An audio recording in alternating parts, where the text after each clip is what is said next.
இப்போ திவ்ய தேசங்களுக்கே போகிறோம்னு சொன்னால் எந்த திவ்ய தேசத்திற்கு நாம் சென்றாலும் அந்த ஊரில் இருக்கிற பெரியவர் நமக்கு பரிச்சிதராக இருக்கிறார்னு சொன்னால், நமக்கு தெரிந்தவராக இருக்கிறார்னால் அவரை அழைத்து கொண்டு பெருமானை சேவிப்பதற்கு நாம் செல்ல வேண்டும். அவர் தான் முன்னாடி வரணும். நாம் பெருமானுக்கு உபகாரம் வாங்கிட்டு போயிருக்கோம்னு வச்சுக்கோங்க. உபகாரம்ங்கிறது வேற, உபகாரம்ங்கிறது வேற. உபகாரம்னா உதவி, உபகாரம்னா கோயிலுக்கு போச்சே பகவானுக்கு பழம் வாங்கிட்டு போகிறோம் பாருங்க, அது உபகாரம். பெரியவர்களை பார்க்க போகும்போது பழங்களை வாங்கிட்டு போகிறோம் பாருங்க, அது உபகாரம். அப்போ உபகாரம் அப்படி ஞாபகம் வச்சுக்கோங்க. சந்நிதிக்கு நீங்கள் இந்த வார்த்தைகள்லாம் நித்தியப்படி பயன்பாட்டிற்கு கொண்டு வந்தால் ரொம்ப நலம். கோயிலுக்கே போகும்போது இந்த உபகாரம் எல்லாம் எடுத்து வச்சாச்சா அப்படின்னா அப்போவே பகவானுக்கு அத்தனை சந்தோஷம் ஏற்படுமா. என்ன அழகான வார்த்தை சொல்கிறார். அந்த வாழைப்பழம்லாம் எடுத்து வச்சுட்டாச்சான்னு கேட்டால் ஒன்றும் தப்பு கிடையாது. வாழைப்பழம், தேங்காய், பூ இதெல்லாம் எடுத்து வச்சாச்சா, கற்பூரம், தப்பு கிடையாது. ஆனால் ஒரு உபகாரங்கிற ஒரு சொல்ல போட்டோம்னால், இப்போ வரவாளே நம்ம என்ன சுவாமி தின்னாச்சான்னு கேட்டால், சாப்பிட்டாச்சான்னு கேட்டால் வேறுபாடு இருக்கா இல்லையா? ஒன்றும் தப்பு கிடையாது. தின்னாச்சான்னு கேட்டால் இப்போ தப்புன்னு சொல்ல வரலை. ஆனால் அப்படி கேட்குறத விட சோறு துண்ணியான்னு நம்ம கேட்ட ஒரு சாதாரணமாக கேட்குறத விட வீட்டுக்குள்ளே ஒருத்தர் கேட்குறது, நான் இப்போ திரும்பவும் சொல்கிறேன், அந்த வழக்காடு மொழியாக இப்படி பேசுகிறத வழக்கமாக வச்சுட்டு இருக்கிறவாளை குறையெல்லாம் சொல்லலை. அப்படி வீட்டுக்குள்ளே பேசுறது நன்னா இருக்கும். இப்போ சாதாரணமாக ஒரு பெரியவர் வரும்போது அப்படி கேட்டுவிட்டா அது நன்னா இருக்குமா? என்ன இருந்தால் அவர்களே இப்போ மாற்றிக்கிறார். எதனா சாப்பிட்றீங்களா சார் நீங்கள், அப்படி தானே கேட்பாங்க. நன்னா கவனிச்சு பாருங்க. இப்போ வீட்டுக்குள்ளே பசங்களை பார்த்துட்டு சோறு துண்ணியான்னு கேட்குற அந்த வழக்காடு மொழியை தங்களுக்கு கொண்டிருக்கிறவர்களும் கூட, அப்படி பேசுகிற வழக்கத்தை கொண்டிருக்கிறவர்களும் கூட அவர்கள் வீட்டுக்கே ஒரு பெரிய மனுஷர் வந்துட்டார்னு வச்சுக்கோங்க, அப்போ சோறு துண்டுறீங்களான்னு நிச்சயமாக கேட்க மாட்டான். என்ன சாரே ஏதாவது சாப்பிட்றீங்களா அப்படி தான் கேட்பா அவளும். நல்லா கவனிச்சு பாருங்க. அப்போ நம்ம நல்ல உயர்ந்த வார்த்தைகளை உயர்ந்தவர்களிடத்துல உபயோகப்படுத்தணும். சாப்பிட வாடான்னு வீட்டில் இருக்கிற குழந்தைய நாம் கூப்பிடலாம். வெளியில் இருக்கிறவர்கள் அப்படி கூப்பிடுவோமா, வாடா சாப்பிட அப்படின்னா, என்ன வாடான்னு கூப்பிடுறீங்கன்னா, என் பிள்ளையே நான் அப்படி தான் கூப்பிடுவேன்னா, ஐயோ அது உங்கள் பிள்ளையை அப்படி கூப்பிடலாம், பெரியவாள்லாம் அப்படி கூப்பிடலாமா? கூப்பிடக்கூடாது. அப்போது உயர்ந்த வார்த்தைகளை இட்டு பேசுகைங்கிறத கற்றுண்டுட்டோம்னால் பகவானுக்கு அது ரொம்ப சந்தோஷமாகிறது. இப்போ சாதாரணமாக வைணவத்தில் நான் தளிகை அமுது செய்ய பண்ணினேன், பகவானுக்கு இப்போ நான் சாப்பாடு போட்டாச்சு, நைவேத்தியம் பண்ணிட்டேன்னு சொல்கிறோமா. இப்போ அதை விட இந்த தமிழில் இது எவ்வளோ அழகான வார்த்தையாக இருக்குது பாருங்க. அமுது செய்ய பண்ணினேன், கண்டருள பண்ணினேன், எவ்வளோ அழகான வார்த்தை. ஏன்னா அவர் சாப்பிட்றது இல்லை, அது நமக்கும் தெரியும். நம்ம என்ன கதவெல்லாம் போடுவோம், தரையெல்லாம் போடுவோம், அவர் என்ன பண்ணுறார், கண்டருளுகிறார். இதையும் வைணவம் ஒத்துண்டுருத்து. ஒன்றும் அப்படி ஒன்றும் சொல்ல, உங்களுக்கு திரைக்கு இந்த பக்கம் என்ன நடக்கிறதுன்னு தெரியுமா, அவர் எடுத்து சாட்டார் அப்படின்லாம் சொல்ல மாட்டோம். கண்டருள பண்ணுகைன்னு தான் சொல்கிறார். அவர் பார்த்து அனுகிரகிக்கிறார், அந்த பிரசாதத்தை பார்க்கிறார், பார்த்தே அனுகிரகம் பண்றார், அந்த பிரசாதத்துக்கு சத்வகுணம் உண்டாம்படி செய்கிறார், அதை பெற்றுக்கொள்கிறவர்களுக்கு சத்வகுணத்தை கொடுக்கிறார். பிரசாதம்னாலே அருள்ங்கிறது தான் அர்த்தம். பிரசாதம்னா கிருபை, அருள், அதுதான் பொருளாகவே இருக்கிறது. அப்போ அதை பகவான் நமக்கு எதன் மூலமாக செய்கிறார், பிரசாதத்தின் மூலமாக செய்கிறார். திரும்பவும் சொல்கிறேன், நீங்கள் பிரசாதத்துக்காகவே கோயிலுக்கு போனாலும் அதை தொடர்ச்சியாக செய்யுங்கோள், தப்பே கிடையாது. பெருமையாக சொல்லுங்க, நான் கோயிலுக்கு போகிறது பெருமாள் சேவிக்கிறதுக்கெல்லாம் இல்லை சுவாமி, இந்த வேலைக்கு போனால் 5:30 மணிக்கு புளியோதரை கொடுக்குறா அதுக்காகத்தான் போகிறேன், அப்படியே அவரையும் பார்த்துட்டு வாங்கோ, அவ்வளவுதான் சொல்கிறேன். பெருமாளை பார்த்துட்டு வரச்சே புளியோதரை வாங்கிட்டு வாங்கோன்னு சொல்லவே இல்லை. புளியோதரை வாங்க போகிறச்சே பெருமாளை தயவு பண்ணி பார்த்துட்டு வாங்கோ, தப்பு கிடையாது. ஏன்னா பிரசாதம்ங்கிறது ஒரு மாத்தியம், அது ஒரு மீடியம். உங்களை அவனிடத்துல கொண்டு போய் சேர்க்கறதுக்கு தான் அதை ஏற்பாடே பண்ணி வச்சிருக்கா. இப்போ பல இடங்களில் எல்லாம் முடிஞ்ச அப்புறம் தானே பிரசாதம் கொடுக்குறா, அதை ஏன் முதல்லையே கொடுக்கறது இல்லை? கவனிச்சு பாருங்க. இப்போ ஒரு உற்சவம் நடக்கிறதுன்னா, உற்சவம் ஆச்சு, தீர்த்தம், ஷட்டாரி, சாத்துமரை எல்லாம் ஆச்சுன்னா தான் பிரசாதம் இந்தாங்கோன்னு கொடுக்குறா. இதோ இங்கே முடிஞ்ச உடனே வெளியில் போனால் பொங்கல் பிரசாதம் இந்தாங்கோன்னு கொடுக்குறா. நான் கேட்டேன், ஏன் சுவாமி இதை முதல்லையே கொடுத்துடக்கூடாதா அப்படின்னா, அவர் என்ன சொல்லுவார், என்கிட்ட முதல்லையே கொடுக்கலாம், நான் எல்லாரும் பிரசாதத்துக்காக வரான்னு சொல்ல மாட்டேன், அப்படிலாம் யாரும் வருது கிடையாது. இந்த காலம் எவ்வளோ மாறி போச்சு, பழைய நாள் மாதிரி இல்லை. ஆனால் சில பேர் என்ன பண்ணுவா, நேரம் போனோம்பா, கார்த்தால் 6:50 6:55 அந்த பிரசாதம் கொடுக்குறா அப்படின்னு வாங்கிட்டு போகிறவாளாக இருக்கான்னு வச்சுக்கோங்களேன். அவள் என்ன தெரியுமா சொல்லுவா, நான் அவகிட்ட கேட்டேன், அதுக்கு மேலே 7லேருந்து 8:30 திருப்பாவை நடக்கிறதே அப்படின்னா, நடக்கிறதானே, எங்களுக்கு அதெல்லாம் தெரியாது, நாங்கள் 6:45 6:50 போகிறோம், வாசலில் தொன்னையில் பிரசாதம் கொடுக்குறா, அப்படியே வாங்கிட்டு போயிடுறோம் அப்படின்னு ஒரு 5-6 பேராவது சொல்லிடுவா. அவளுக்கு தெரியவே வராது.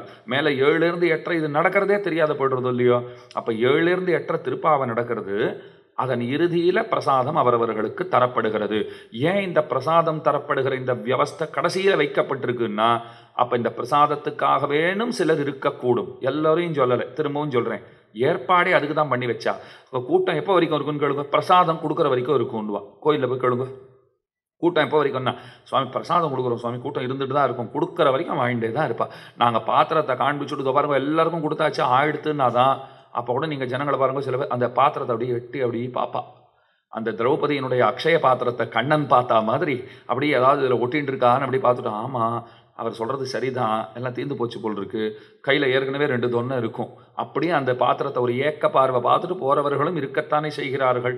அதுலேயும் தப்பொன்றும் கிடையாது. இப்போ எதுக்கு சொன்னேன், உபகாரம்ங்கிறது ரொம்ப உயர்ந்த சொல். அப்போ பகவானுக்கும் பெரியவர்களுக்கும் நாம் ஏதேனும் வாங்கி கொண்டு போனால் உபகாரம், உபகாரம் சமர்ப்பித்தல் அப்படிங்கிறது பெயராக இருக்கிறது. அப்போ விண்ணோர் பெருமான் திருப்பாதம் பணிந்துன்னு பாசுரம் இருக்கு. விண்ணோர்களை முன்னிட்டு கொண்டு பகவானிடத்திலே செல்ல வேண்டும். பெருமானுக்கென்று உபகாரங்களை சமர்ப்பித்திடுகை அப்படிங்கிறதையும் இந்த விடத்திலே சொல்லுகிறோம். அவனுக்கு தேங்காய் பழம் புஷ்பம் எல்லாம் வாங்கி வச்சிருக்கோமா, உபகாரம் சமர்ப்பித்தல். மேலான உபகாரம் எதுன்னா இந்த ஆத்மா இருக்கு பாருங்க, இது அவருடையது என்று உணர்ந்து இதை அவர் எடுத்துக்கொள்வதற்கு அனுமதித்திருப்பது. அது ரொம்ப முக்கியம். இப்போ சொல்கிறச்ச எவ்வளோ கவனமாக வார்த்தையை சொல்லியிருக்கேன் பாருங்கோ. இது அவருடையது என்று அறிந்து இதை அவர் எடுத்துக்கொள்வதற்கு அனுமதித்திருப்பது என்பது யாதொன்று உண்டோ அதுதான் அவருக்கு சமர்ப்பிக்கப்படக்கூடிய மிகச்சிறந்த உபகாரம். இதை விட பெரிய உபகாரம் கிடையவே கிடையாது. தனு மனு தனு ஹே தேரா தேரா துஜுக்கோ அர்ப்பணு கியாலாகே மேரான்னு ஒரு பாட்டு உண்டு. இப்போ வடதேசங்கள்லாம் கற்பூர ஹாரதி பண்ணான்னா 1/2 மணி 3/4 மணி பாட்டு பாடுவா. ஓம் ஜெய ஜெகதீஷ ஹரேன்னு ஆரம்பித்து பாடுவா. அந்த வடதேசத்து அன்பர்கள் நம்ம பக்கத்துக்கு கோயிலுக்கு வந்தான்னா அவளுக்கு புரியவே புரியாது. உங்கள் கோயிலில் ஆரத்தி எத்தனை மணிக்குன்னு கேட்பா. நாம் என்ன சொல்கிறது, நம்ம கோயிலில் அந்த மாதிரிலாம் வழக்கம் கிடையாது. 6 கால பூஜை உண்டே தவிர இந்த ஆரத்தின்னு தனியாக ஒன்றெல்லாம் கிடையாது. அப்படி ஒன்று கிடையவே கிடையாது சுவாமி. எங்கள் கோயிலெலாம் 6:30 மணின்னா டான்னு 6:30 மணிக்கு ஆரம்பிச்சுடுவோம், 7 மணி வரைக்கும் பண்ணுவோம். என்னால் இங்கே அந்த வேலைக்கு பூஜையெல்லாம் நடக்கும். அதுக்குன்னு 1/2 மணி காலம் அந்த தீபத்தை அப்படி பிடித்து கொண்டு இப்படியும் அப்படியுமாக அசைத்தபடி ஒரு 1/2 மணி காலம் 1 மணி காலம் ஆரத்தி பண்ணுற வழக்கமெல்லாம் தென்னாட்டிலே கிடையாது, வடநாட்டில் வச்சுட்டு இருக்கா. அந்த பாட்டில் ஒரு வரி வருது பாருங்கோ, தனு மனு தனு சபு ஹே தேரா. என்னுடைய சரீரமாகட்டும், என்னுடைய தனமாகட்டும், மனமாகட்டும் எல்லாம் உன்னுடையது. அப்படி இருக்கும்போது உனக்கு நான் எதை கொண்டு வந்து கொடுக்க முடியும்? தேரா துஜுக்கோ அர்ப்பணு கியாலாகே மேரா. எல்லாம் உன்னுடையது என்று ஆன பிற்பாடு என்னுடையது என்று எதனை சிந்தித்து கொண்டு உனக்கென்று நான் கொண்டு வர எதையும் உனக்குன்னு கொடுக்க முடியாது. ஒரு வேடிக்கையாக கதை சொல்கிறேன் பாருங்க. ஒரு ஊரில் ஒரு பெரியவர் இருந்தார். அந்த பெரியவர் சிறந்த பக்தர். வாசலில் எப்போ பகவான் எழுந்தருளினாலும் அவர் தட்டு நிறைய பழம்பாக்கெல்லாம் வச்சு பெருமானை வரவேற்பார். ஒரு நாள் பெருமாள் புறப்பாடு, அவர் மறந்தே போயிட்டார். இன்னைக்கு புறப்பாடுங்கிறது மறந்து போச்சு. வாசலில் திடீர்னு உடல் சத்தம் கேட்டுடுத்து வாசலில் கோலம்லாம் போட்டுவிட்டா. இவர் தான் எங்கேயோ வெளியில் போயிருந்தார். கடகடன் வீட்டுக்கு வந்தார். சட்டுன்னு தேடி பார்த்தா ஒரு கல்கண்டு கூட வீட்டில் கிடைக்கல. என்ன கொடுக்குறதுன்னு தெரியலையே. வாசல் வரைக்கும் வந்துட்டாரே பெருமாள்னு கடகடன் உத்திரியத்தை கட்டிண்டு வேட்டியெல்லாம் சரி பண்ணிட்டு வாசலில் வந்து பெருமாளை விழுந்து சேவிச்சார். வெறும் கையனாக நிற்கிறார். ஆனால் பகவானுக்கு வெறும் கையனா நிற்பவனைத்தான் பிடிக்கும். என்ன சுவாமி இது, நீரே உபகாரம்னு ஒரு சொல்லி கொடுத்து பெருமாளுக்கு பிரசாதங்களை கொடுங்கோன்னு சொல்கிறீங்கோ. இப்போ வெறும் கையனாக இருப்பவனை பிடிக்கும்னால் அவருக்கு அன்போடு சமர்ப்பிப்பதற்கு பிரசாதம் கொடுப்பது அவருக்கு பிடிக்கும், உபகாரம் கொடுப்பது பிடிக்கும். வெறும் கையனாக இருத்தல்னா இப்படி கை கூப்புறதுக்கே அதுதான் அர்த்தம். ஏன் இப்படி கை கூப்புகிறோம்னா என்கிட்ட ஒன்றும் கிடையாதுன்னு பறைசாற்றுவது தான் இந்த கை கூப்புவது. என் கையில் ஒன்றும் இல்லை பார்த்துக்கொள்கிறோம் இல்லையா, அதுக்கு தான் இது. அப்போ இப்படின்னா என்ன அர்த்தம்னா உன்னை பெறுவதற்கு தகுதியாக என்னிடத்துல ஏதும் கிடையாது, எந்த சாதனமும் என்கிட்ட இல்லை, என் கை கூப்பி செய்கையேன்னு பாசுரம் இருக்கும் இல்லையோ, கீழே கூட சொன்னேன்னு நினைக்கிறேன். பிரத்யஸ்திரம் அஞ்சலி ரசவு தவன் நிகிரகாஸ்திரேன்னு வேதாந்த தேசிகன் ரொம்ப அழகாக சொல்கிறார். நான் உன்னை அடிக்கிறதுக்கு அஸ்திரங்களை எடுக்கிறேன், அம்புகளை எடுக்கிறேன்னு பகவான் சொல்லிட்டார்னா இவர் என்ன சொல்கிறார், நீ அம்பெடுத்தா நாங்களும் ஆயுதத்தை எடுக்க வேண்டியது தான் போல் இருக்கு. திகச்சு போயிட்டார் பெருமாள். பக்தன்கிட்ட ஆயுதமா, என்ன ஆயுதம் அப்படின்னார். இதுதான் ஆயுதம்னார். நான் இந்த ஆயுதத்தை எடுத்துட்டா உன்னோட எந்த ஆயுதமும் வேலை செய்யாதது தெரியுமோ, இந்த ஆயுதத்துக்கு முன்ன எந்த ஆயுதமும் நிற்காதுன்னார். பகவான் சொல்லிட்டார், அது வாஸ்தவம் தான். நீ பெரிய ஆயுதம் வச்சுட்டு இருக்க, அதை எடுத்துட்ட நீ, இதுக்கு மேலே நான் உனக்கு இப்படித்தான் காட்டணுமே தவிர இப்படி அம்படிக்கிறதெல்லாம் முடியாது அப்படிங்கிறார் பெருமாள். அப்போ வெறுங்கையனா இருக்கை பகவானுக்கு ரொம்ப பிடிக்கும்னா என்ன அர்த்தம், அவரை அடைவதற்கென்று தகுதியாக நம்மக்கிட்ட எதுவும் கிடையாது அப்படின்னு இருக்கை. அதை ஞாபகம் வச்சுக்கோங்க. அதுக்காக பெருமாள் வாசலில் வரைச்சே நான் வெறுங்கையனா தான் இருக்கேன்னு சொல்லக்கூடாது. உபகாரம் சமர்ப்பிக்கணும், பழங்களை அவருக்கு அன்போடு கொடுக்கணும் இல்லையா. இவர் மறந்து போயிட்டார். அப்படியே கையை பிசைஞ்சின்னு நிற்கிறார், கை கூப்புறார், கை கட்டின்னு நிற்கிறார், இப்படி தடவரார், என்னமோ ஒரு மாதிரி ஆயிட்டார் அவர். பகவான் பக்கத்தில் வந்தார். என்ன சுவாமி, எப்பவும் பெரிய தட்டில் நிறைய பழங்கள்லாம் வச்சிருப்பீரு, ஒன்றுமே கொடுக்கலையே, நான் என்னையே மறந்து போயிட்டே இன்றைக்கி நான் வரேங்கிறதே நினைவில் இல்லாத போச்சு போல் இருக்கு, ஏமாந்து போனீரா அப்படின்னு கேட்டார் பெருமாள். அவர் சொன்னார், ரத்னாகரஸ்தவ கிருகம். பெருமானே, நான் உனக்கு என்ன கொடுக்கறது, நீ திருப்பார்க்கடலிலே பள்ளி கொண்டிருப்பவன். அந்த திருப்பார்க்கடல்ங்கிறது எப்படி தெரியுமா இருக்கு, ரத்னங்களுக்கெல்லாம் உயர்ந்த வகை மாணிக்கங்களுக்கெல்லாம் எத்தனை எத்தனை சிறந்த பொருள்கள் உலகத்திலே உண்டோ அவை அனைத்திற்கும் இருப்பிடமாக அந்த திருப்பார்கடல்ங்கிறது விளங்குகிறது அப்படின்னு சொல்லிட்டு கிருஹணீச்ச லக்ஷ்மி, உன் பொண்டாட்டி யாரப்பா? உன் பொஞ்சாதி இந்த உலகத்துக்கே செல்வத்தை அளிப்பவளான ஸ்ரீ மகாலட்சுமி. எவனுக்கு ஸ்ரீ மகாலட்சுமியோ பெண்டாட்டியாக இருக்கிறாளோ அவனுக்கு நான் என்ன கொடுக்க போகிறேன்? நான் கொடுக்குற இந்த கமலா பழம், இந்த சாத்துக்குடி பழம் அவனுக்கு ஆனந்தத்தை கொடுக்க போகிறது? ஸ்ரீ மகாலட்சுமியே உனக்கு மனைவியாக இருக்கிறாளே. பெருமாள் சொன்னார், இந்த சால்ஜாப்பெல்லாம் விடு, இன்றைக்கி நீ ஒன்றும் தயாராக வச்சில்லை. அதை சொல்கிறதுக்கு என்னமோ திருப்பார்கடலில் நான் படுத்துட்டுருக்கேன். திருப்பார்கடல் தான் அத்தனை விதமான நவநிதிகளுக்கும் அது ஒரு ஸ்தானமாக இருக்குது, அதுதான் ஆக்கரமாக இருக்குது. அதுக்கு மேலே தாயார் என் பொண்டாட்டி, இதுன்னு யாருக்கும் தெரியாதன்னு, அவள்தான் என்னுடைய சம்சாரம் என்பதை இந்த உலகம் அறியாமல் இருக்கிறதா என்ன? அதுக்கு மேலே என்ன சொல்லு? கிருஹணீச்ச லக்ஷ்மி கிம் தேயம் அஸ்தி பவதே புருஷோத்தமாய. பெருமானே நீ புருஷோத்தமன், அத்தனை வித புருஷார்த்தங்களையும் தருபவர் நீர். உமக்கு நான் என்ன கொடுப்பது? கையில் ஒன்றும் இல்லைன்னு சொல்லும் சுவாமி, அது வாயிலிருந்து வரமாட்டேங்கிறது அப்படின்னார் பெருமாள். அடுத்த வார்த்தை சொன்னார், இல்லை இல்லை இல்லை, உனக்கு தரத்துக்கு எங்கிட்ட ஒரு விஷயம் இருக்குன்னார். உங்ககிட்ட இல்லாத ஒன்று எங்கிட்ட இருக்கு, தரேன்னார். தூக்கி வாரி போட்டது பெருமாளுக்கு. எனக்கு என்ன பேர் சாஸ்திரம் கொடுத்துருக்கு தெரியுமா? அவாப்த சமஸ்த காமன்னு பேர் கொடுத்துருக்கு. அப்படின்னா என்ன அர்த்தம்? இயற்கையாகவே எல்லா ஆசைகளும் நிறைவேற பெற்றவர். நான் இப்போ உங்களை பார்த்துட்டு உங்களுக்கு நிறைவேறாத ஆசைன்னு ஏதாவது ஒன்று இருக்கா அப்படின்னா நீங்கள் என்ன சொல்லுவீங்க? இங்கே எல்லா ஆசையுமே நிறைவேறாத ஆசையாகத்தான் இருக்குது. அது என்ன ஒன்று? இங்கே மொத்தமே அப்படி தான் இருக்குது. ஒரு விஷயம் சுவாமி, நான் ஒன்று ஆசைப்பட்டேன்னா பக்கத்தில் இருக்கிறது கூட தள்ளி போகிறது அப்படின்னு சொல்கிறவா எத்தனை பேர் இருப்பா? அப்போ நாங்கள் ஆசைப்படாத இருக்கிறதே நல்லது அப்படின்னு சொல்லிவிடுவா. இப்போ இந்த இடத்துல பகவானுக்கு என்ன ஏத்தம்னால், அவர் எல்லா ஆசைகளும் இயற்கையாக நிறைவேற பெற்றவர். நிறைவேறாத ஆசைன்னு ஒன்று இல்லாதவர். அவரிடத்துல இல்லாததே இல்லை, அவர் இல்லாத பொருள் என்று ஒன்று இல்லை. இப்படி இருக்கிற ஒருத்தரை பார்த்துட்டு உங்ககிட்ட இல்லாத ஒன்று என்கிட்ட இருக்கு, அதை தரேன்னார். பக்கத்தில் கொஞ்சம் சீறி கொண்டு வந்தார் பெருமாள். இதோ பாரும், இன்னைக்கு மறந்து போயிட்டே பழங்கள்லாம் எடுத்து வைக்கல, உபகாரம் சமர்ப்பிக்கிறதுக்கு நீர் தயாரா இல்லை, அதெல்லாம் மன்னிச்சு விடுறேன். சும்மா இல்லாததெல்லாம் சொல்லக்கூடாது அப்படின்னார். இவர் சொன்னார், நானும் அதான் சொல்கிறேன், இல்லாததை தான் சொல்கிறேன்னார். பகவான் சொன்ன இல்லாததை சொல்லக்கூடாதுக்கு அர்த்தம் வேற. இவர் என்ன சொல்கிறார்? நானும் அதைத்தான்ப்பா சொல்கிறேன், இல்லாததை தான் சொல்கிறேன், என்கிட்ட இருக்கு தரேன்னார். என்னதுன்னு கேட்டார் பாருங்கோ.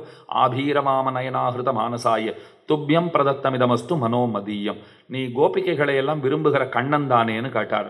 ஆமாம், கோபிகைகள்னா எனக்கு ரொம்ப பிடிக்கும் தெரியுமா, அவள் தான் என் உலகமே, என் மனசையே நான் அவகிட்ட கொடுத்துருக்கேன், அது உனக்கு தெரியுமான்னு கேட்டார். திரும்ப சொல்லுன்னு கேட்டார் இவர். என் மனசையே நான் அவகிட்ட கொடுத்துருக்கேன். அப்போ உன் மனம் இருந்த இடம் காலியாகத்தானே இருக்கிறது, என் மனத்தை தருகிறேன் பொருத்திக் கொள்னர். நீ மனசை கோபிகைகளுக்கு கொடுத்துட்ட, அந்த இடம் காலியா போச்சு. பக்தன் பெருமானுக்கு சமர்ப்பிக்கக்கூடிய மிக உயர்ந்த வஸ்து எதுனால் அவனுடைய மனம் தானே. பத்திரம் புஷ்பம் பலம் தோயம் யோமே பக்தியா பிரயச்சதி.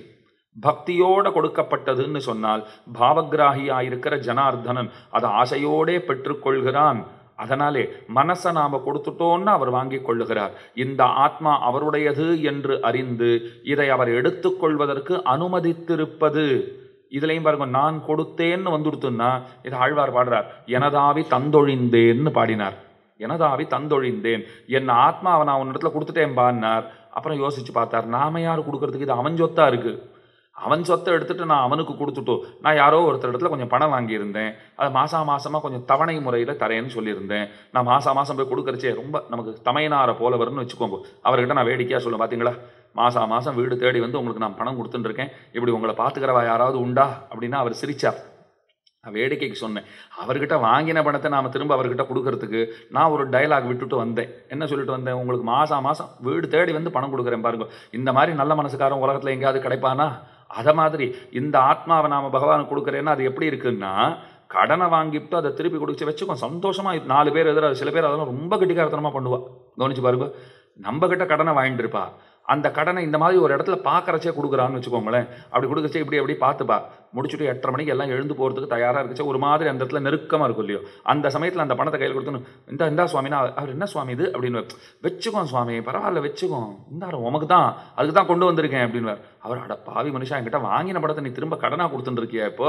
ஆனால் நீ கொடுக்குற தோரணையை பார்த்தா எப்படி இருக்குன்னா, நீ என்னமோ தான தர்மம் பண்ணுற மாதிரியும். அப்போ வெளில போகிறோம், ஒரு 2 பேர் பேசின்னு போக மாட்டானா? நான் ஒருத்தர் பார்த்தேன், அந்த கூட்டத்தில் ஒருத்தர் வந்தாருப்பா, அப்படியே கத்தையாக ஒரு 25,000 ரூபா பணம் இருக்கும் போல் இருக்கு, அப்படியே எடுத்தார். அதை ஒருத்தர் கையில் வச்சுட்டு வச்சுக்கோன்னு என்ன அன்பா கொடுத்தார் தெரியுமா?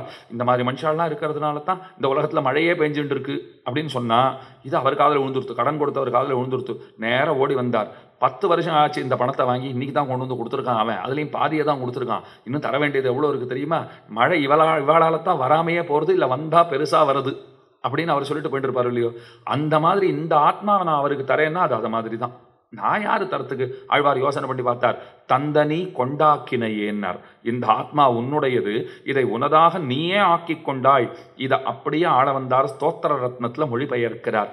அகமத்யைவ மயா சமர்ப்பிதா, இந்த ஆத்மாவை உன்னிடத்தில் கொண்டு வந்து வைத்தேன்கிறார். அதுக்கு மேலே சொல்கிறார், அதவா கின்னு சமர்ப்பயாமித்தே, இதுவே உன்னுடையது என்று நான் தெரிந்து கொண்ட பிற்பாடு இதை நான் சமர்ப்பிக்கிறேன்னு சொல்கிறதுக்கே எனக்கு வாய் கூசுறதே. நான் என்ன சமர்ப்பிக்கிறது பெருமானே, நான் என்ன கொண்டு வந்து உனக்கு கொடுக்கறது, எல்லாம் உன்னுடையது என்று ஆன பிற்பாடு இசைவித்து என்னை உன் தாளினை கீழ் இருத்தும் அம்மானேன்னு பாசுறோம்.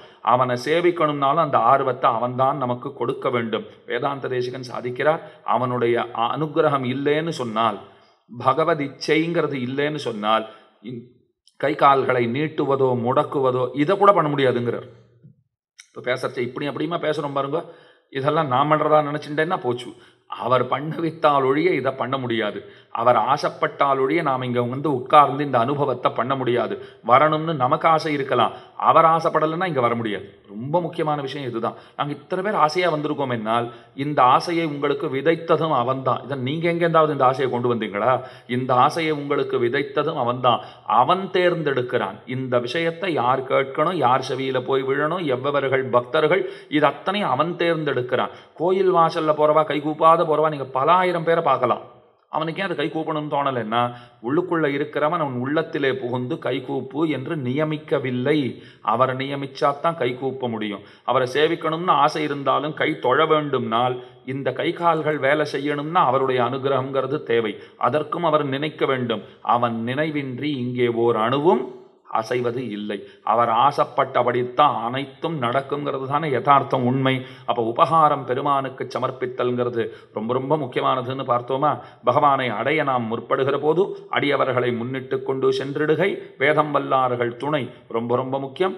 அதற்கு மேலே விண்ணோர்கள்னு சொல்லப்படக்கூடியவர்களான, பரமபதத்திலே உரைகின்றவர்களான மிகச்சிறந்த பக்தர்கள், அனந்த கருட விஸ்வக்சேன சுதர்சன பாஞ்சஜன்யாதிகள், அங்கு இருக்கிற ஜெய விஜயர்கள் போன்ற துவாரபாலகர்கள், சண்ட பிரச்சண்டௌ பிராக்த்வாரே யாம்யே பத்ர சுபத்ரகௌ வாருண்யாம் ஜெய விஜயௌ சௌமியே தாத்ரு விதாத்ருகௌ குமுதஹா குமுதாக்ஷஸ்ச புண்டரீகஸ்ச வாமனஹ சங்குகர்ணஹ சர்ப்பநேத்ரஹ சுமுகஹ சுப்ரதிஷ்டிதஹ. இது ஏதோ ஸ்லோகம் சொன்னா போல இருக்கும். 16 துவாரபாலகர்களுடைய பெயர்களை ஸ்ரீபாஞ்சராத்திர ஆகமம் முக்கியமாக சொல்றது. ஒருத்தர் கேட்டார், அப்போ மொத்தமே 16 பேர் தானே அங்கேன்னா? இப்போ இங்கே 10 பெண்களை தானே எழுப்பினா, மொத்தமே 10 பெண்களை அண்ணன். 10 பெண்களை எழுப்பினது ஒரு அடையாளம், 16 பேரை சொன்னது ஒரு அடையாளம். இன்னும் நூற்றுக்கணக்கான ஆயிரக்கணக்கான பேர் சேவகர்களாக பகவானிடத்தில் இருக்கலாம். ஒன்றுமில்லை, ஒரு திருமலைக்கு போகணும்னு வச்சுக்கோங்க, அங்கே காவல்துறை அதிகாரிகள் எத்தனை பேர் பாதுகாப்பு பணியிலே ஈடுபட்டு இருக்கிறார்கள். அது இராணுவத்துறையாக இருக்கலாம், பாதுகாப்புத்துறையாக இருக்கலாம், காவல்துறையாக இருக்கலாம், பல பேர் இருக்கிறார்களோ இல்லையோ. ஒரு திருமலைக்கு போனாலே சுமாராக நீங்கள் ஆயிரக்கணக்கில் பார்த்து விடலாம். அங்கே பாதுகாப்பு பணியில், ரோந்து பணியில் ஈடுபட்டு இருக்கிறவர்கள். பரமபதத்துக்கு போகணுன்னா அது எத்தனை பெரிய பூமி, எத்தனை விஷாலமான பூமி. அது திரிபாத் விபூதின்னு கொண்டாடப்படுகிற பூமி. அவ்விடத்திலே கணக்கில்லாத துவாரபாலகர்கள் உண்டு. ஆனால் நமக்கு பிரசித்தமாக தெரிஞ்சது 2 பேர், ஜெய விஜயர்கள் அப்படின்னு பேரை சொல்லிடுவோம் இல்லையா.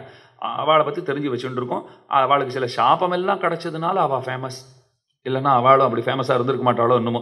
சனக்கரர்கள் முதலானவர்கள்லாம் வந்தப்போ சாபத்தை கொடுத்துட்டா, அதனால் அவளை தெரிஞ்சு வச்சுட்டு இருக்கோம். இப்போ துவாரபாலகர்கள் சந்நிதிக்கு போனோன்னா இருபுறமும் இரு மருங்கிலும் நின்று கொண்டிருப்பா.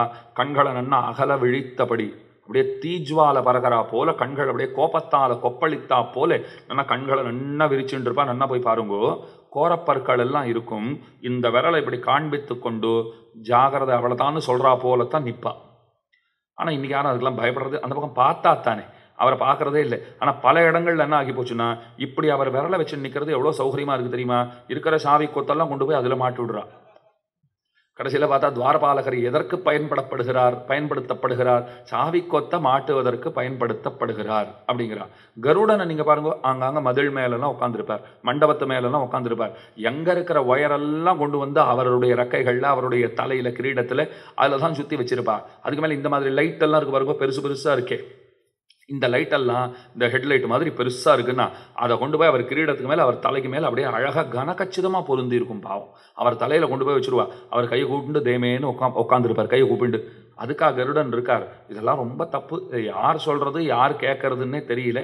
அந்த மாதிரி ஆகி போச்சு. அதனால் பையை கொண்டு போய் துவாரபாலகர்கள் கைகளில் மாட்டி வைப்பது, சாவி கொத்த கொண்டு அங்கே தான் பத்திரமா இருக்குது சுவாமிங்கிறார். கேட்டால் வேற எங்கேயாவது வச்சா மறந்து போய்டுறது. எங்கேயோ வச்சோமேன்னு நாங்கள் இப்படி போகிறோம் பாருங்கோ, யோசனை பண்ணிச்சு இப்படி தானே யோசிக்கிறோம். எங்கே வச்சோன்னு இந்த விரல் இப்படி போச்சே தான் அவர் விரலில் மாட்டினோன்னு ஞாபகம் வருதான். அதுக்கு தான் அந்த விரலில் கொண்டு போய் மாட்டி வச்சிருக்காங்க. நான் ஒரு குழந்தைய கேட்டேன், ஏன் துவாரபாலகா இப்படி நிற்கிறா பாரு அப்படின்னா, அந்த குழந்தை சொல்லிட்டு, அங்கிள் ₹1 கொடுத்தா தான் உள்ளே விடுவாளா அப்படின்னு கேட்குறது. ஐயோ பாவா, அவள் ஏதோ ஒரு உயர்ந்த நோக்கத்திற்காக அங்கே நிறுத்தப்பட்டிருக்கிறார்கள். அந்த நோக்கத்தை நாம் தெரிஞ்சுக்கலன்னா கூட பரவாயில்ல, தப்பு தப்பாக புரிஞ்சு வச்சுண்டு நான் கேட்டேன், இப்படி ஏன் கை காட்டுறீங்கன்னா, அங்கேயே நிற்கணும், கிட்ட வரக்கூடாதுன்னு சொல்கிறா. இது ஒருத்தர் அர்த்தம் சொன்னார். அவவா எத்தனை அர்த்தம் சொல்கிறா பாருங்க. நீங்கள் அங்கேயே நின்று சேவிங்கோ, பக்கத்தெல்லாம் வரக்கூடாது, அதுதான் மிரட்டுறார், வரணும், கொண்டு விடுவேன் ஜாக்கிரதை, அங்கேயே நில்லுங்கிறார். அது அர்த்தம் கிடையாது. ₹1 டிக்கெட்டு வாங்கிட்டு உள்ளே போகிறதா இருந்தால் போங்கோ, இல்லை அப்படியே நில்லுங்கோன்னு சொல்கிறார். அதுவும் அர்த்தம் கிடையாது. அவர் நமக்கு என்ன தெரியுமா சொல்கிறார், உள்ளே போங்கோ, ரொம்ப பெருமான தொந்தரவெல்லாம் பண்ணக்கூடாது. அவரே ஏற்கனவே ரொம்ப சிரமத்திலே இருக்கிறார். அதனால் அவரை ரொம்ப சிரமப்படுத்தாதீங்கோ, நீங்கள் போனீர்களா வந்தீர்களான்னு இருக்கணும். இப்போ நான் என்ன பண்ணுவேன், ஒரு பெரிய அட்டவணை போட்டு இதெல்லாம் கேட்கணும்னு நினச்சிட்டே போவேனா. அந்த துவாரபாலகரை பார்த்தோன்னே அப்படியே ஒரு மறதி ஏற்பட்டுடுவான், ஒரு பயம் ஏற்பட்டுடுவான். நேரம் உள்ள பெருமானே நீ சௌக்கியமாக இருன்னு சொல்லிட்டு வெளில வந்துடுவணும். இவ்வளவுதான் விஷயம். வெளில வந்த அப்புறம்தான் என்ன சௌக்கியமாக வையின்னு கேட்கறதுக்கு தானே போனேன். எல்லாம் இந்த துவாரபாலகாலால் வந்தது. இப்படியா ஒரு முறைப்பா பார்த்த உடனே எல்லாம் பயந்து போச்சு. அதுக்கும் பயந்து போயிட்டேன். போராத குறைக்கு கை விரலை வேற இப்படி வச்சுட்டு மிரட்டுறா போல நின்றாளா. எனக்கு அதுக்கு மேலே கையும் ஓடலை காலும் ஓடலை. உள்ளே போனேன். பெருமாள் கேட்டார், என்னன்னு கேட்டார். கேட்ட உடனே அவர் குரல் இனிமே அத்தனை நன்னா இருந்தது. அந்த புன்முறுவலுக்கு நான் தோற்றேன். நீ நன்னா இருப்பா, அதை சொல்கிறதுக்கு தான் வந்தேன்னு சொல்லிட்டு வாசலில் வந்துட்டேன். துவாரபாலகா இப்போ சிரிக்கிறா. அதுக்கு தான் அப்படி முறைச்சதே ஒன்றுங்கிறா. உன்னை நான் முறைச்சி உள்ளே அனுப்பினதே எதுக்குன்னா, நீ உள்ளே போய் கேட்க ஆரம்பிச்சுன்னா இன்னைக்கு ஓயற ஆசாமியா நீ கேட்டுண்டே இருப்ப. என்கிட்ட ஒருத்தர் சொன்னார், சுவாமி பகவானை நான் நித்தியமாக சாயங்காலம் 5 மணி ஆனால் போய் சேவிச்சுட்டு வரேன் தெரியுமா. டெய்லி போவேன் சுவாமி, 30 வருஷமாக போவேன் சுவாமின்னார். நான் கேட்டேன், போய் என்ன பண்ணுவீங்கோன்னு கேட்டேன். வேற என்ன பண்ணுவேன், இருக்கிற கஷ்டங்கள்லாம் சொல்லி அழுவேன். இதெல்லாம் தீர்த்து வைக்கணும்னு சொல்லுவேன். பல விஷயங்களை தீர்த்து வச்சிருக்கார். சில விஷயங்கள் இன்னும் தீர்க்கப்படாததாக இருக்குது. இந்த தீர்க்கப்படாத விஷயங்கள் எல்லாம் நான் அவரிடத்துல எடுத்து சொல்லி, கூடிய விரைவிலே மத்திய அரசு நமக்கு வேண்டிய நிதியை ஒதுக்க வேண்டியது அப்படின்னு வாழும் இல்லையோ, அந்த மாதிரி கோரிக்கை வச்சுட்டே இருக்கா போல். ஆளுநரை சந்தித்தோம், கோரிக்கை விடுத்தோம், எங்களுக்கு சேர வேண்டிய நிதி வந்து சேர வேண்டியது அப்படின்னு சொல்லிட்டு வந்தோம். அந்த மாதிரி சிலதை கொடுத்துருக்கா, போறலேன்னு சொல்கிறாள் இல்லையோ, அதுபோல் பகவான் சிலதை நிறைவேற்றிருக்கார், போறலை. மீதியை கேட்கறதுக்கு மனு கொடுக்கறதுக்கு நித்தியமும் போயிட்டு இருக்கோம். எனக்கும் அவருக்கு அப்படி ஒரு சம்பந்தம் சுவாமி. 5 மணி ஆச்சுனாலே அவர் என்னை தேடுவார் தெரியுமா அப்படின்னு இந்த பக்தர் சொன்னார். நான் போய் பகவானை போய் கேட்டேன், அப்படியாப்பா அவர் 5 மணிக்கு நித்தியம் வராரு அப்படின்னா. பகவான் என்ன தெரியுமா சொன்னார், இப்போ மணி என்னன்னு கேட்டார். நான் சொன்ன மணி இப்போ 7:50ன்னு. 7:50ன்னு உடனே 5 மணிக்கு தானே வருவோம், அதையும் இப்போ ஞாபகப்படுத்துகிறேன், இப்போலேருந்தே என்னை டென்ஷன் ஆக்காது என்னார். நான் ஏன் சுவாமின்னு கேட்டேன். பகவான் ஒரு வார்த்தை சொன்னார், உன் வீட்டுக்கே ஒருத்தன் நித்தியம் அப்படி சாயங்காலம் 5 மணி ஆச்சுக்குன்னா வந்துட்டு எனக்கு 10,000 கூட 5,000 கூடன்னு டெய்லி கேட்டுட்டு இருந்தால் உனக்கு எப்படி இருக்கும் அப்படின்னார். ஐயோ ரொம்ப கஷ்டமாக இருக்கும். 1 நாள் 2 நாள்னா சகிச்சுக்கலாம், நித்தியம் வந்துட்டு இருந்தானா அதுவும் 30 வருஷம் வந்தால் உனக்கு எப்படி இருக்கும் அப்படின்னார். ஐயோ பெரிய தலைவலியாச்சு, அதுதான் பட்டுன்னு இருக்கேன் என்னார். அந்த தலைவலி தான் பட்டுன்னு இருக்கேன். இப்போ உன் வீட்டுக்கு நித்தியம் வந்துட்டான், நீ என்ன பண்ணுவேன்? 4 மணிக்கெல்லாம் வெளியில் போயிட்டு வீட்டில் இருக்கிற வண்டி சாவி எடுத்து நீ என்ன சொல்லிட்டு போய், நான் வெளில போயிட்டு வரேன், அது வேற வந்து கழுத்து அறக்கும், நான் மெதுவாக 5:30க்கு வரேன்னு சொல்லிட்டு போகிறதுக்காவது உனக்கு வாய்ப்பு இருக்குது. என்னை இந்த அர்ச்சா சமாதி அர்ச்சாவதாரம்னு சொல்லி கோயிலுக்குள்ளே பிடிச்சி நிற்க வச்சுட்டா வெளியிலையும் போக முடியறதில்லை. நான் யாரெல்லாம் வரமாட்டாளான்னு எதிர்பார்க்குறனோ அவன்லாம் ஒரு நாளும் வரதில்லை. ஆனால் இவன் ஒரு நாள் கூட விடுபெடுக்காத வந்துடுறான். 5 மணி ஆச்சுன்னா வந்து கதற தன் கதையெல்லாம் சொல்லிவிட்டு அதே கதையை திரும்ப சொல்லிட்டு இருக்கான். நானும் பார்த்து என்னென்ன நன்மைகளை செய்ய முடியுமோ செய்து கொண்டு தான் இருக்கிறேன். அவன் செய்திருக்கிற கர்மங்களுக்கு இத்தனை செய்ததே ரொம்ப பெரிய விஷயம்தான். இருந்தாலும் நான் நம்ம குழந்தைன்னு பார்த்து அனுகிரகம் பண்ணிட்டு தான் இருக்கேன், விடமாட்டேங்கிறான். அப்போ 30 வருஷம் கோயிலுக்கு போகிறோங்கிறது முக்கியம் கிடையாது, நம்ம பாவம் எப்படி இருக்குங்கிறது தானே முக்கியம். நான் ஏதோ இது வேணும் அது வேணும்னு கேட்குறது வியாபாரம் பண்ணுறதுக்கு போயிட்டு இருந்தேன்னா அதெல்லாம் போனதில் சேருமா? அவருக்காக நான் என்ன செய்தேன், நம்ம எப்பவும் அதைத்தான் பார்க்கணும். அவரிடத்துல என்ன பெருகைங்கிறது முக்கியம் இல்லை, அவருக்கு என்ன தருகிறோங்கிறது தான் முக்கியம். அதற்குத்தான் சந்நிதிகளே அமைந்திருக்கிறது. அப்போ மேலே போகிறோம்னா துவாரபாலகர்கள் நிற்கிறார்கள். 16 பேர் ரொம்ப முக்கியமாக சொல்கிறா. 8 இருக்கிறா. ஒரு இடத்துல 8 பேர், ஒரு சுற்றுல 8 பேர் நிற்கிறா. ஒரு வாசலுக்கு 4 வாசல் இருக்கும் இல்லையோ, தெற்கு மேற்கு வடக்கு கிழக்குன்னு. அப்போ ஒரு இடத்துல 2 பேராக நிற்கிறா. அதை போல் 2 இருக்குது. 8 16 பேர். இதை மாதிரி எத்தனை பிராகாரங்கள் உண்டோ யாருக்கு தெரியும்? சப்த பிராகார மத்தியே சரசிஜ முகுடோத்பாசமானே விமானே காவேரி மத்திய தேசே மிருதுதரபணிராட்போக பரியங்க பாகே நித்ரா முத்ராபிராமம் கட்டிநிகடசிர பார்ஸ்வவின்யஸ்த ஹஸ்தம் பத்மாதாத்ரீகராபியாம் பரிச்சித சரணம் ரங்கராஜம் பஜேகம். பராசர பட்டர் ரொம்ப அழகாக பாடுறார். சப்த பிராகார மத்தியே, 7 பிராகாரங்கள் இருக்கிறது. அதனால தான் பாருங்க, பிரம்மோற்சவத்தில் கடைசி நாள் சப்தாவரணம்னு சொல்லுவா. அது என்ன சப்தாவரணம்னா, 7 ஆவரணங்களினுடைய குறியீடு தான் இந்த உலகத்தை சுற்றி இதை வெளியில சப்த ஆவரணங்கள்னு உண்டு. அந்த ஆவரணங்களை எல்லாம் தாண்டிதான் ஒரு ஜீவன் பரமாத்மாவை அடைகிறான் அப்படிங்கிறது விஷயம். அப்ப இந்த சப்தாவரணங்களினுடைய ஒரு குறியீடு, ஒரு பிரதீகமா இருப்பது 7 ஆவரணங்களை போல 7 திருமதில்கள் உண்டு. ஸ்ரீரங்கத்துக்கு போனா 7 திருமதில்கள் உண்டு. அந்த 7 திருமதில்களை தாண்டி உள்ள போனா தானே ரங்கநாதனுடைய அந்த தரிசனம்ங்கிறதே கிடைக்கிறது இல்லையா? அப்போ மதில்களெல்லாம் தாண்டி உள்ளுக்குள்ளே போகிறோம். அவரை நாம் தரிசித்துக் கொள்ளுகிறோம். வேண்டியனவற்றை அவரிடத்திலே பிரார்த்திக்கிறோம். கைங்கரியத்தை, வேற எதையும் இல்லை, அதை அவரிடத்திலே நாம் பிரார்த்தித்துக் கொள்ளுகிறோம். சப்த பிராகார மத்தியே சரசிஜ முகுளோத்பாசமானே விமானே காவேரி மத்திய தேசே, உபய காவேரி மத்தியத்திலே பகவான் படுத்திருக்கிறான். பத்மாதாத்ரி கராபியாம் பரிச்சித சரணம் ரங்கராஜம் பஜேகம். ஸ்ரீபூ நீளைகளினாலே சேவிக்கப்பட்டவனாய், சேவியனாய், அவர்களாலே தொண்டுகள் செய்யப்பட்டு அந்த தொண்டுகளை ஏற்றுக்கொள்பவனாக பகவான் இருக்கிறான். அப்ப துவாரபாலகர்கள் முக்கியம். அங்க இருக்கிற அனந்தகருட விஸ்வக்சேனாதிகள் அவர்கள் அத்தனை பேரும் முக்கியம். அவர்களை முன்னிட்டு கொண்டு பகவானிடத்திலே செல்ல வேண்டும். அதுதான் விண்ணோர்கள் முக்கியர்கள் நினைவிலே கொள்ள வேண்டும். இங்கே இருந்து போச்சே, அவர்களை முன்னிட்டு கொண்டு பகவானிடத்திலே செல்லுகை. திரு, அதுக்கு மேல ஆழ்வார் பாடினார் பாருங்க. திருன்னா ஸ்ரீ மகாலட்சுமி. ஸ்ரீ மகாலட்சுமி அனுகிரகம் பண்ணலேன்னு சொன்னால் பகவானுடைய அனுகிரகத்தை நாம் ஒருபோதும் பெறுவதென்பது முடியாதுன்னா முடியாது. ஒருபோதும் அனுகிரகத்தை பெறவே முடியாது. குளிர்ந்த திருவுள்ளத்திலே நீரிலே நெருப்பு கிளறுமா போலே, குளிர்ந்த திருவுள்ளத்திலே சீற்றம் பிறந்தால் பொறுப்பது இவளுக்காக. பிள்ளலோகாச்சாரியர் அழகான உதாரணம் காட்டுறார். பகவான் சாந்தர் தான், பகவான் கருணையே வடிவெடுத்தவர் தான். ஆனால் நம்முடைய அபராதங்களை பார்க்கும்போது அவருக்கும் கோபம் வருகிறது. கோபம் வந்து சீச்சி என் முன்னே நிற்காத போன்னு அப்படி திருப்பிக்கிறாருன்னு வச்சுக்கோங்க.